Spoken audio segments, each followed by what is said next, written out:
اس قسط کے آغاز میں بہرام عتابے سے کہتا ہے، خیر ہو کیا فوج واپس آ گئی ہے؟ اس پر عتابے کہتے ہیں، محترم سلطان الف ارسلان، اور پھر فلیش بیک دکھایا جاتا ہے کہ جس میں الف ارسلان برزم کے قلعے دار سے بات کر رہے تھے۔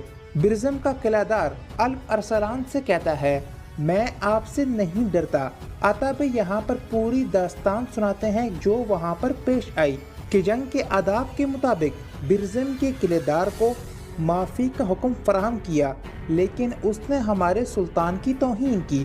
اس نے انہیں زہر آلود خنجر مار دیا کہ جس کی وجہ سے وہ زخموں کی تاب نہ لاتے ہوئے شہید ہو گئے۔ انہوں نے اپنی آخری سانس لیتے ہوئے یہ کہا، میرے بارے میں نہیں بلکہ ریاست کے بارے میں سوچنے کا وقت ہے حاجی۔ فوراً روانہ ہو جاؤ اور میرے بیٹے ملک شاہ کو تخت پر بٹھاؤ، چاہے سر کٹ جائے لیکن پرچم نہیں گرنا چاہیے۔ یروشلم کو بچاؤ، حرمین کو انجان ہاتھوں میں نہ جانے دینا، امت مسلمہ کی حفاظت کرو۔ اس کے علاوہ اب قسطنطنیہ کی جانب ملک شاہ کی قیادت میں آگے بڑھو، وہ مظلوموں کا چارہ گر ہوگا اور ظالم کو کچل دے گا۔ اب یہ تخت کسی اہلیت رکھنے والے کو سونپنے کا وقت آ گیا ہے۔ اور یہ کہنے کے بعد سلطان الف ارسلان کلمہ شہادت پڑھتے ہوئے جام شہادت نوش کر جاتے ہیں۔ یہ سن کر ملک شاہ رونے لگتا ہے۔ حاجی ملک شاہ سے کہتا ہے، یہ ماتم کرنے کا وقت نہیں ملک شاہ، اگر تخت خالی رہا تو بغاوت ہو سکتی ہے، جتنی جلدی ہو سکے آپ کو تخت نشین ہونا ہوگا۔ اس پر ملک شاہ کہتا ہے، نہیں میں یہ نہیں کر سکتا۔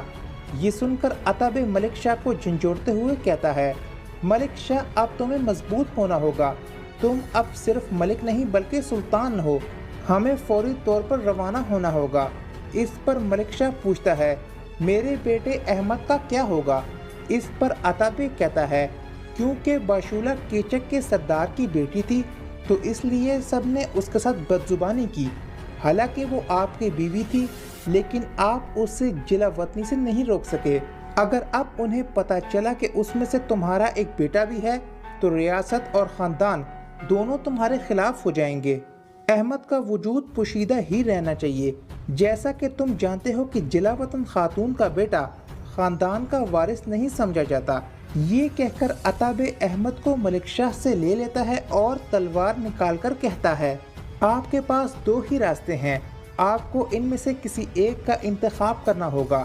ایک طرف آپ کا بیٹا ہے جو کہ آپ کے دل کی آگ کو ٹھنڈا کر سکتا ہے، لیکن اس سے ہزاروں لوگ آگ میں جھونکے جائیں گے۔ آپ مجھے بتائیں کہ آپ کس کا انتخاب کریں گے، آپ کا بیٹا یا آپ کی ریاست؟ ملک شاہ بیٹے کا انتخاب کرنے ہی والا ہوتا ہے کہ عتابے تلوار نکال کر ملک شاہ کے سامنے کرتے ہوئے کہتا ہے، اگر آپ نے اس کا انتخاب نہ کیا تو یہ میرے ہاتھ میں نہیں بلکہ ہمارے دشمنوں کے ہاتھوں میں چلی جائے گی، پھر نہ تو کوئی ریاست باقی رہے گی نہ ہی تمہارا بیٹا۔ وہ وعدہ یاد کرو جو آپ نے اپنے بابا سے میدان میں کیا تھا۔ اس پر ملک شاہ تلوار تھام کر ریاست کا انتخاب کرتے ہوئے کہتا ہے، اب آگے کیا کرنا ہوگا؟ اس پر عتابے کہتا ہے، احمد کو میں اپنی سرپرستی میں لیتا ہوں، کسی کو معلوم نہیں ہوگا کہ یہ آپ کا بیٹا ہے، آپ اسے دوبارہ کبھی نہیں دیکھیں گے اور کبھی اس کا نہیں پوچھیں گے، کیونکہ سلطان کی نقل و حرکت پر نظر رکھی جاتی ہے۔ اگر آپ احمد سے ملتے ہیں تو یہ ایک نہ ایک دن سامنے آ جائے گا۔ اگر کبھی خاندان ناپید ہونے کا خدشہ ہوا تو ہم جو ضروری ہوا وہ کریں گے۔ اس پر ملک شاہ تلوار زمین میں گاڑتے ہوئے کہتا ہے، اب جب کہ ریاست اور میرے بیٹے کی جان اس پر منحصر ہے تو میں اپنے دل پر پتھر رکھ کر یہ کروں گا۔ ملک شاہ احمد کو عتابے سے لیتے ہوئے پیار کرتا ہے اور کہتا ہے، میں تمہیں ہمیشہ اپنے دل کے قریب رکھوں گا، تم میری جان ہو، میں ہمیشہ تم سے محبت کروں گا۔